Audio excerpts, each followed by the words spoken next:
Hey guys, it's me, Dodi, from the Shorty family, and I'm here doing my first Papa Talks. And I named it Papa Talks just because um, I feel like a dad or a papa should like tell you, just give you advice on life and just kind of direct you and give you the tools necessary to succeed in life. And yeah, I just had a topic that's been dawning on me for a little while just because um, I know a lot of people have questions about this certain topic and like what is it, like what does it mean for you, how do you get it, and by now you're probably thinking, oh, he's talking about credit. And like, what is credit? So credit is basically just your worthiness to borrow money from lenders.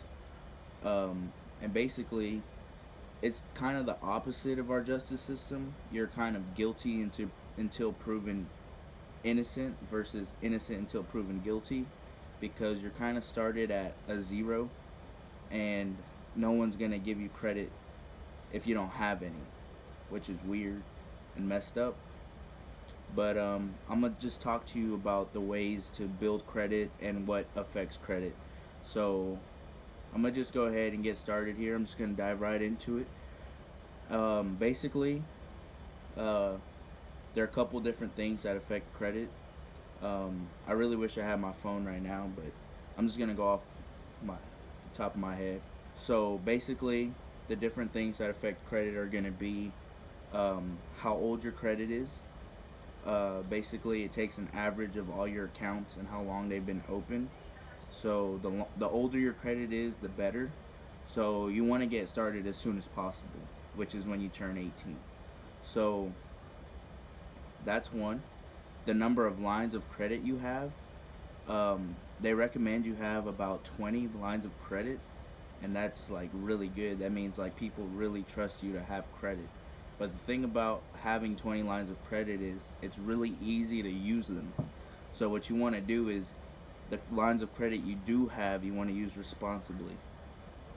Um, so the less lines of credit you have, the worse it is for you, basically. Like, um, it shows that you're not trustworthy enough, or that you yourself don't trust yourself with that many lines of credit.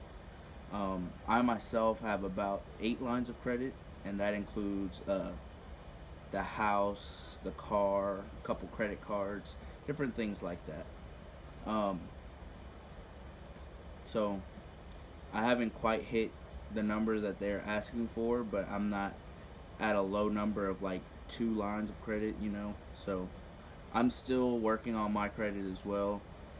It's not the best, it's not the worst, but I should be a lot higher than I am, and I just wish that um, I could have talked to myself back then. I had my sister, who was a mentor to me, and she kind of guided me and she built my credit. But when you're a dumb kid, you make decisions that uh, you didn't really think about the consequences before. So, payment history, that's a huge one.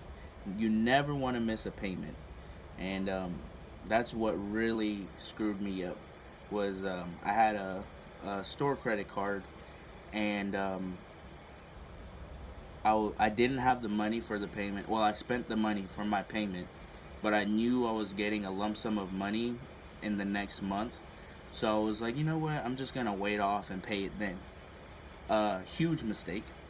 Um, it was like I missed one payment and it was going towards two when I got the money. So really, when I paid it, I missed 2 payments, but I paid off my credit card fully, and those 2 payments has haunted me for almost 2 years now.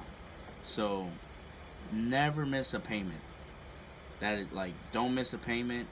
If you have to put your pride aside and borrow money to make your payments, do that. Or that is one of the major things that will put your credit score down. Um, so that's payment history. Amount of credit being used. So basically, each one of your lines of credit, well, mostly for credit cards, they give you a certain amount of credit that you can use. And basically, you want to have the least amount of credit being used possible.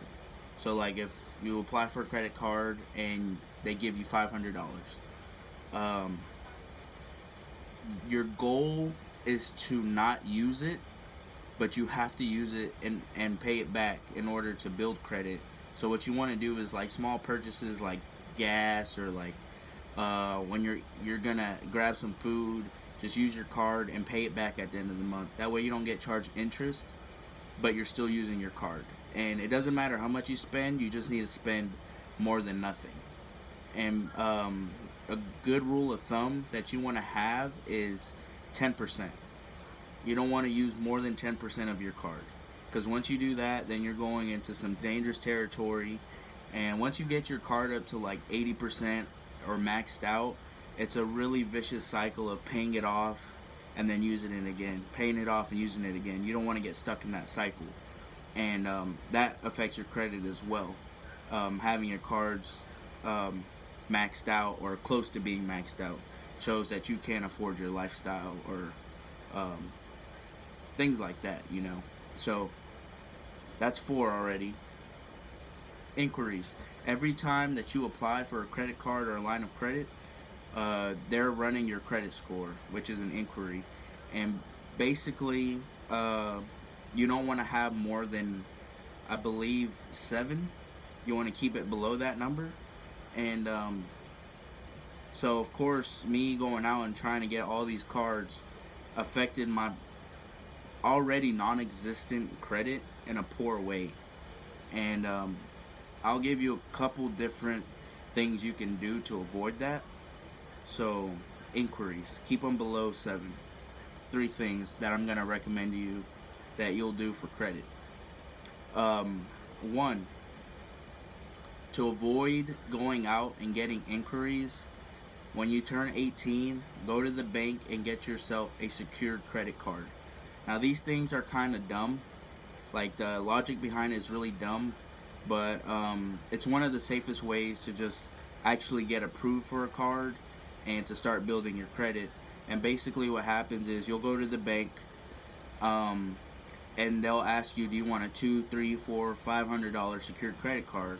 And basically what you're gonna have to do is put that money up to them. So like you're paying them up front that money, and it's almost like a prepaid card, except you give them that money, and for 2 years, 1 or 2 years, you'll use your credit card, and your limit will be however much you put up.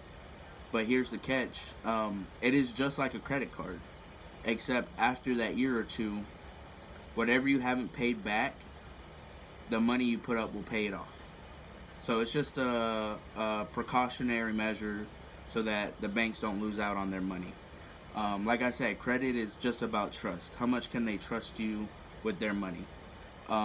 Another thing, this is the easiest way to build credit. And when I did this, after a couple months, my credit score jumped a lot.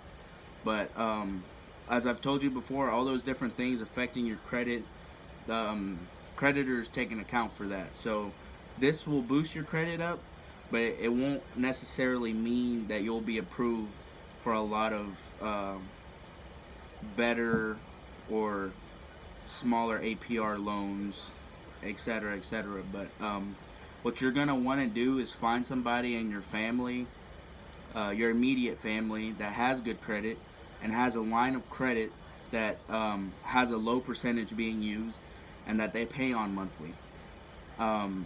You'll want them to add you as an authorized user, and pretty much their credit history on that line of credit will then be transferred to you. So it's just like a shortcut to getting good credit. So you don't want to get added on to somebody that has a card maxed out. That is not what you want to do. You want to get on a card that's actually being paid on and has a good small percentage being used, not a high one, a small one. And that'll boost your credit up within 4 months. And just another thing about credit is a time game. Like, good credit doesn't come overnight. It is definitely something that you have to be in.